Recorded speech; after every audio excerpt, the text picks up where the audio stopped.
Welcome to Library Fun and Facts with Gail Borden, Public Library District in Elgin, Illinois. My name is Glenna, and this is my co-host, Cowboy, and today we're talking about the men and women of the Wild West. So, Cowboy, what do you say that we read 5 facts about the Wild West? Let's see. First of all, geographically, the Wild West is considered anywhere west of the Mississippi River. On the timeline, the Wild West existed from the mid-1800s through the early 1900s. Right, Cowboy? We've got a map that kind of shows the states that would encompass. We're looking at a book here called How Would You Survive the American West? Published by a Franklin Watts Library edition. Here's an example of what that map looks like.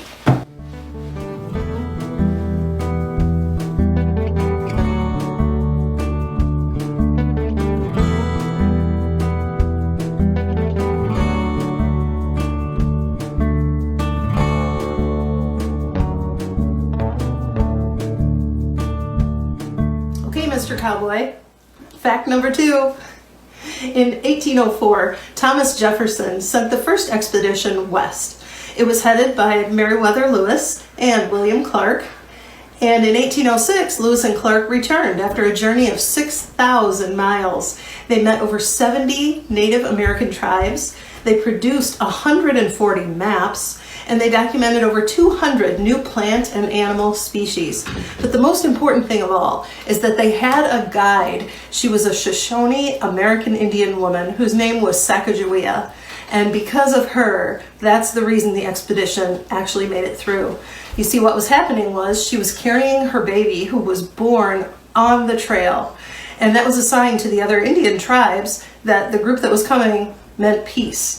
So here's this woman who leads the group carrying a baby, and the other tribes were willing to talk with them and provide the different supplies that they needed in order to continue that trip and actually make it through. All right, Mr. Cowboy, fact number 3.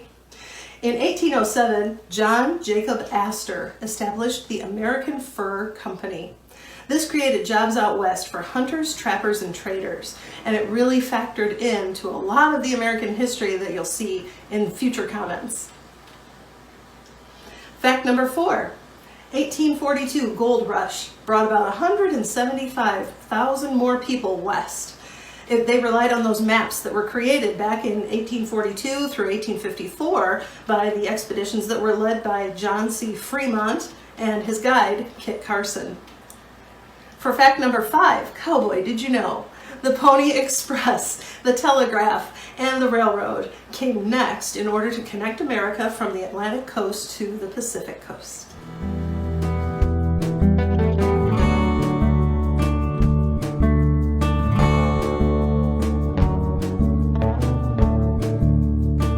Squirrel Tooth Alice of Dodge City. As we know, in the Wild West, they didn't yet have schools like ours today. There were no libraries, no hospitals, no restaurants, only saloons. That meant that even the traditional jobs for women like teachers, librarians, nurses, or waitresses didn't yet exist. There was really only one job for a single woman in the Wild West, and not everyone wanted to take that job. Libby Thompson, born in Texas in 1865, was taken at age 12 by Comanche Indians and held for 3 years until her parents were able to buy her back. Because of this, she was ostracized by the rest of the community. With few options to support herself, she became a dance hall girl who worked in Dodge City, Kansas, and other frontier towns. She traveled to Abilene, Kansas, and it was here that she earned the nickname Squirrel Tooth Alice for 2 reasons. One, she had a prominent gap between her front teeth. Second, she had an odd penchant for catching prairie dogs, putting them in collars, and walking them on leashes. She met and married a gambler and gunman, William Texas Billy Thompson. They traveled west, ending up in Sweetwater, Texas. They purchased a ranch outside of town where Libby opened a brothel. The business supported the 9 children that they had. In 1897, Billy died of a stomach ailment, but Libby continued to run the business. She lived to the age of 97, having retired to the Sunbeam Rest Home in Los Angeles.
John Charles Fremont was an American explorer, Union general, and a political leader. He was born in Savannah, Georgia in 1813. He attended school in South Carolina and then joined the crew of the USS Natchez as a teacher. He taught mathematics to naval cadets and then went on to be an assistant on a surveying expedition between the upper Mississippi River and the Missouri. This led to numerous surveying trips into the Western Territories, gaining invaluable knowledge of the wilderness. It was during one of these trips that John met Kit Carson in 1842. They explored Oregon, the Sierra Nevada mountains, and on into California. Fremont's enthusiastic reports and stories created great interest among those back east, and they made Kit Carson a famous man of the West.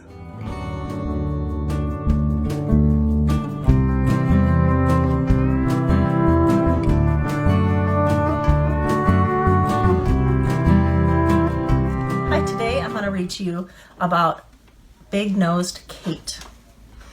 Born in Pest, Hungary in 1850, Mary Catherine Haroni was the eldest daughter of a wealthy physician, Dr. Michael Haroni. She and her siblings were well educated, highly literate, and they spoke several languages. And in 1862, when she was 12 years old, the family came to America and they settled in Davenport, Iowa. Unfortunately, both parents died shortly thereafter. Mary Kate made the decision to run away and seek her fortune.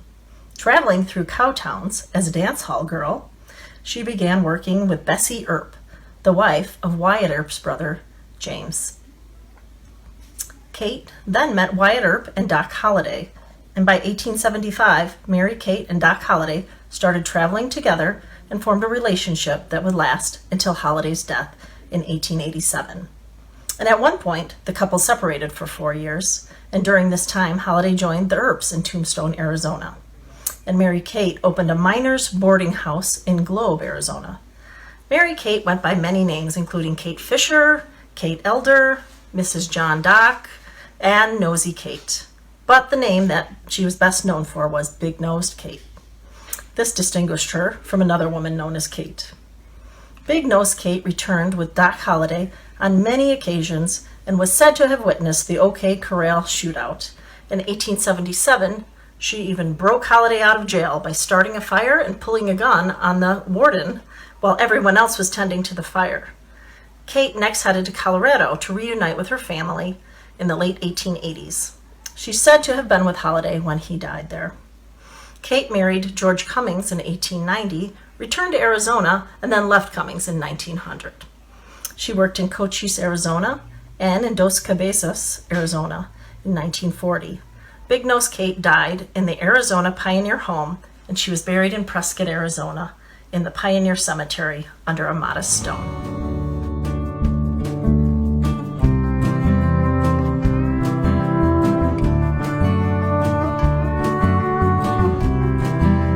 Mountain Charlie, or The Adventures of Mrs. E.J.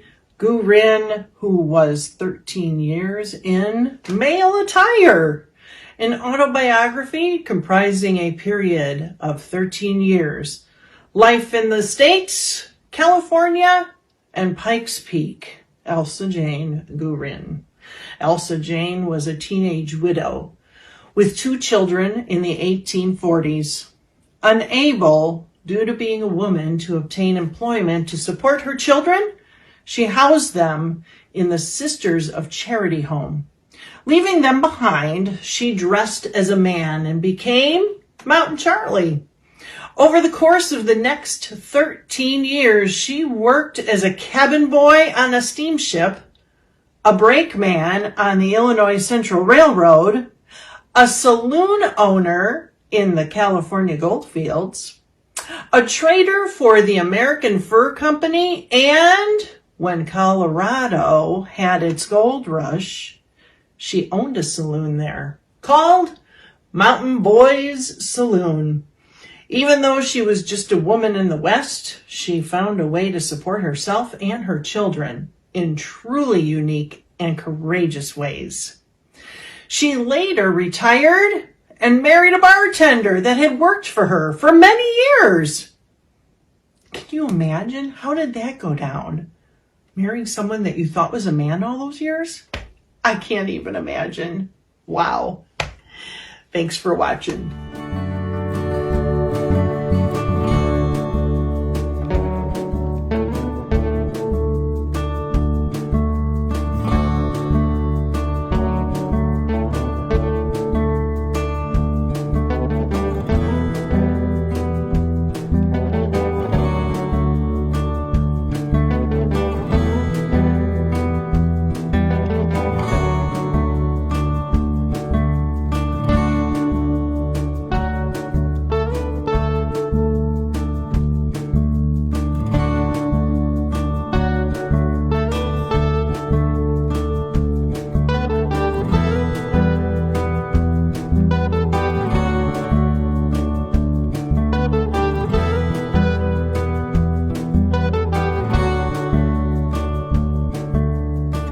Kitti Leroy.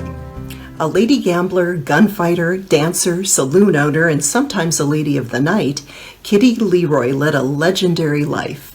Born in 1850, she was best known as the most proficient poker player in the West. She was dancing by the age of 10, and as she got older, she worked in dance halls and saloons. She was also very accurate with a gun and was said to have shot apples off people's heads. Not an advisable activity as we know today. She married many times, discarding one for another easily.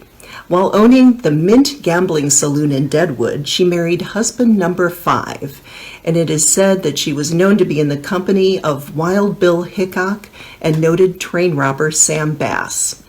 In a jealous rage, her husband, Sam Curley, did away with her on December 7, 1877, just shy of her 30th birthday. He then turned the gun on himself. It is said that a double funeral was held for the couple, with their bodies on display inside the saloon before they were buried together in a nearby cemetery. Now I'm going to read to you a little bit about Barbara Jones, or Madam Jones of the Pecos. Barbara Jones was truly a remarkable woman. She and her husband, with their 10 children, settled upon the banks of the Pecos River in the New Mexico Territory in 1870. They opened a store, and while her husband freighted in supplies, Madam Jones, as she was called, managed the store and her brood of kids. The nearest doctor was 150 miles away, so when disaster struck, it was up to her to respond. One day, her youngest son was discovered lying in a pool of blood. He had fallen on some broken glass, and upon further inspection, Madam Jones discovered that his eyelid was nearly severed off. She took the hysterical boy into the house, gathered her sewing supplies, and stitched his eyelid back together. Sammy Jones lived to be an old man. One eyelid was a bit crooked, but he retained the use of his eye, thanks to his mother's courage and quick thinking. Life in the Wild West was truly wild. Madame Mustache was how Eleanor Dumont became to be known. In her younger days, she was exceedingly beautiful, but as she got older, the mustache would become more prominent. Today, we understand this condition known as hirsutism. About 5 to 10% of all women have hormonal imbalance. And of that group, 60 to 70% will have hirsutism. It can be treated, but, of course, it was quite novel in Eleanor Dumont's social circles in the Wild West. Dumont made her reputation as a gambler in San Francisco. Later, she would open a casino in Nevada City that was a novelty because no women were allowed inside, except for her. The male customers had to behave as if there were present women. Her casino was such a success that she opened another one. And with her financial gains, she bought a ranch. She fell in love with a man named Jack McKnight, and she settled down. Her love turned out to be a con man who sold her ranch out from under her, and he ran off with the proceeds. Well, Dumont tracked him down and she shot him dead. She was never charged with the murder. She died of an overdose of morphine after losing borrowed money during a night of gambling.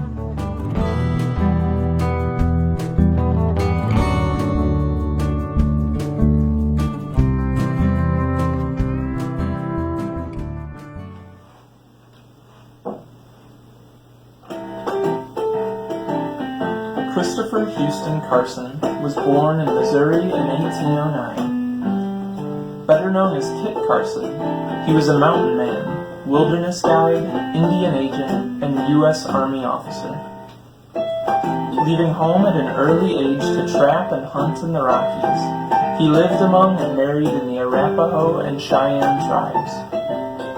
Carson was noted for his self-restraint and temperate lifestyle. Kit Carson was a man whose word was as sure as the sun coming up. In 1842, Kit joined up with John C. Fremont to guide him to Oregon and California. His service with Fremont and his expedition was chronicled in Fremont's widely read reports. These reports made Carson into a national hero, presented in popular fiction as a rugged mountain man, capable of superhuman feats. Carson's notoriety grew as he was involved in the Mexican-American War by leading American troops through California and New Mexico. After the war, he retired to a ranch in Colorado, where he died in 1816.